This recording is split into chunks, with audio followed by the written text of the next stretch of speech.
Olá pessoal, meu nome é Júlia, sou dentista aqui do Meu Dentista em Casa. Bem-vindos ao programa Prev, é um prazer estar aqui com vocês e hoje a gente vai falar um pouco sobre os tipos de aparatos, no caso para higiene bucal, tá? Primeiro, escova de dentes manual, a escova de dente convencional que a gente já conhece.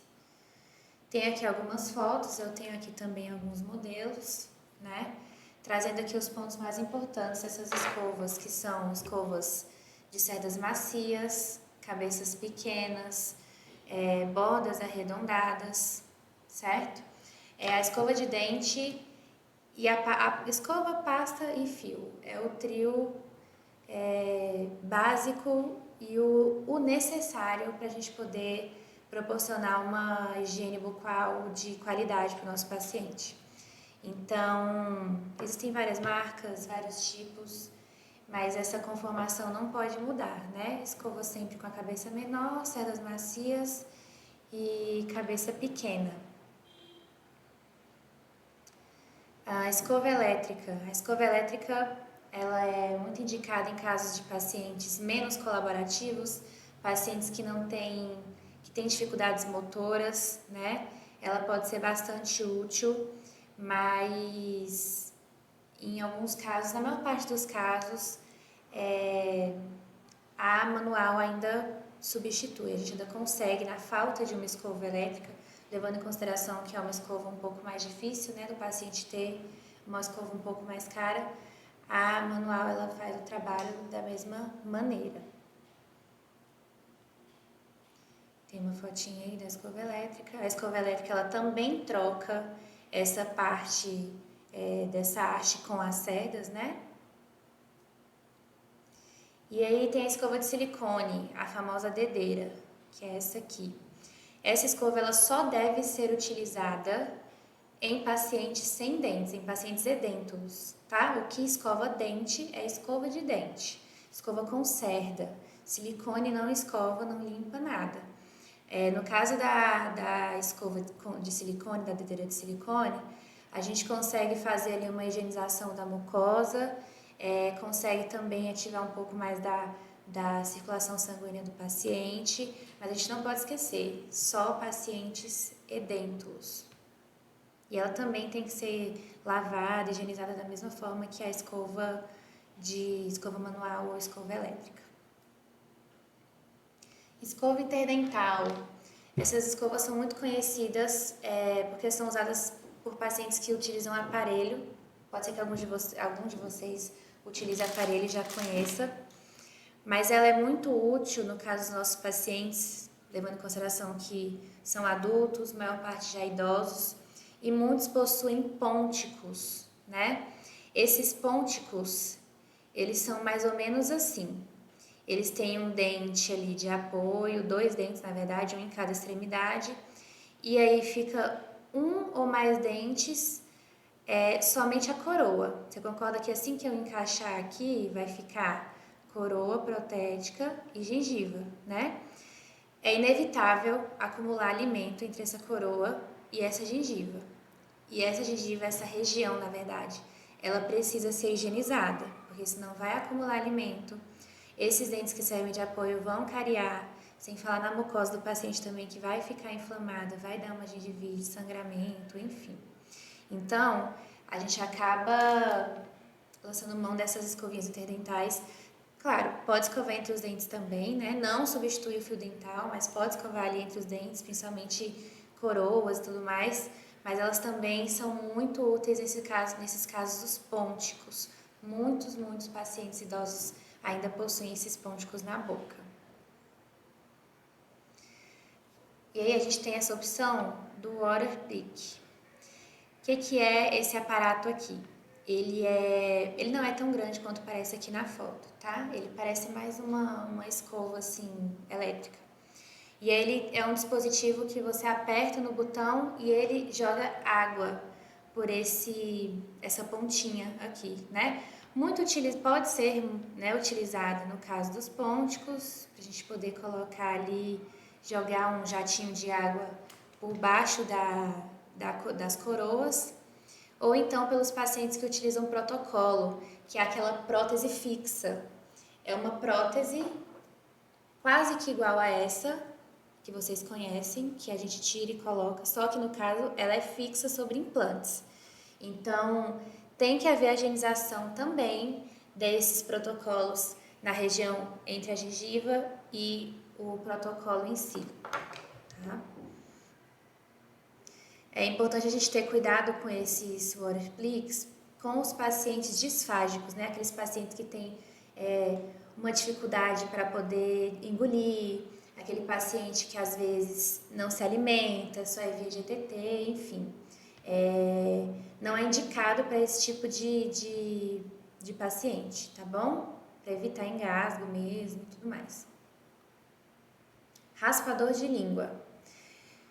Que precisa higienizar a língua, todo mundo sabe, né? É muito importante higienizar a língua. Uma boca que é higienizada apenas os dentes e a língua continua ali com saburra, continua com placa, é uma boca ali com focos de infecção do mesmo jeito, tá bom? Então a língua precisa ser higienizada. Na falta de um raspador de língua, que pode vir várias apresentações, né?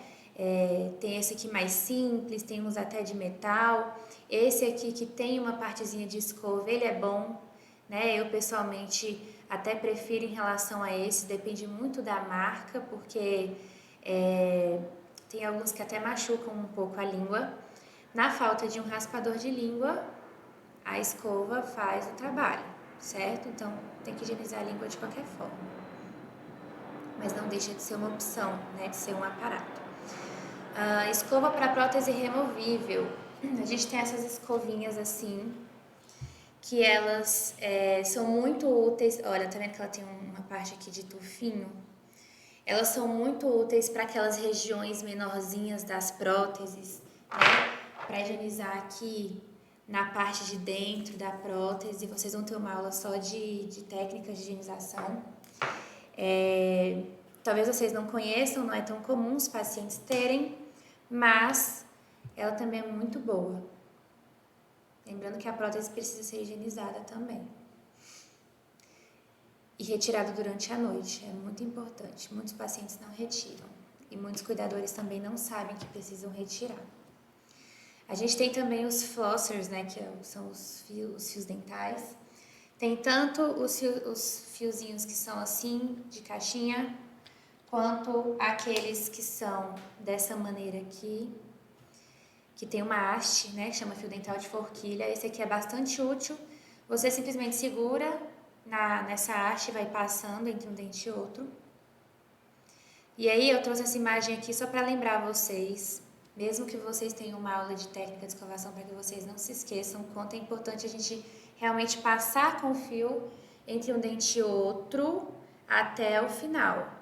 Não dói, não machuca e é assim que tem que ser feito. Tá vendo? Essa imagem aqui tá perfeita. Dá pra gente ver que ela realmente tá passando aqui na lateralzinha do dente, até entrando um pouquinho na gengiva. E aí, os enxaguantes bucais. Eu achei importante trazer para vocês essa parte dos enxaguantes, porque muitas vezes a gente se depara com algumas famílias que utilizam ou mandam para os espaços utilizarem enxaguante bucal para higienizar apenas. Porque não consegue higienizar a boca do paciente, o paciente não é cooperativo e tudo. E aí, higieniza com enxaguante bucal. Ele não substitui, tá, a escovação, de forma alguma. Vocês vão ver na aula de cuidados com os aparatos que eu até faço uma analogia assim, a mesma coisa que você pegar uma superfície e simplesmente jogar a água com uma substância. Ela por si só não limpa nada, é necessário fazer a remoção mecânica. Mas olha só, a gente tem aqui os enxaguantes que são daquele tipo Listerine, né, uma marca conhecida, por exemplo, mas tem várias marcas. E tem aqueles enxaguantes tipo Periogard, né, Cariax, enfim. Esse aqui é para uso caso o paciente precise, né? Ou se o dentista prescreveu, ou se o paciente preferir, sempre sem álcool. Já esse aqui, ele é um medicamento, né? Então, não deve ser utilizado sempre Ele não é a mesma coisa que um Listerine, é uma medicação a longo prazo, ele pode trazer prejuízos, tá ok? Então, da mesma forma que a gente passa um remédio via oral, a clorexidina, ela também é uma medicação, só que de ação ali tópica, vamos dizer assim, tá bom? Eu digo isso porque, como vocês são profissionais da enfermagem, deve ter muito colega aí que trabalhou em hospital. Em hospital é muito comum utilizar a clorexidina, mas lá é uma situação diferente, tá bom? Não se utiliza clorexidina diariamente. E aí eu trouxe um aparato que pode ajudar muito os cuidadores, que são esses abridores com palitos, né? Nem sempre vai ter um abridor como esse aqui, que é comprado, né, próprio para isso. A gente consegue fazer um abridor com palito. Aqui eu juntei, geralmente são 8 a 10 palitos, né, depende muito da abertura de boca do paciente. Ó, tem até aqui na foto, cada um de um tamanho, né, muito rápido, prático. Você pega 8 palitos, passa uma fita aqui, passa uma fita aqui. Aí você pode pegar uma gaze em cada extremidade e prender contra a fita. Ou então você pega uma luva, coloca dentro. Aqui eu não tô vendo direito. Mas você coloca dentro e amarra essa ponta, tá? Com qual objetivo?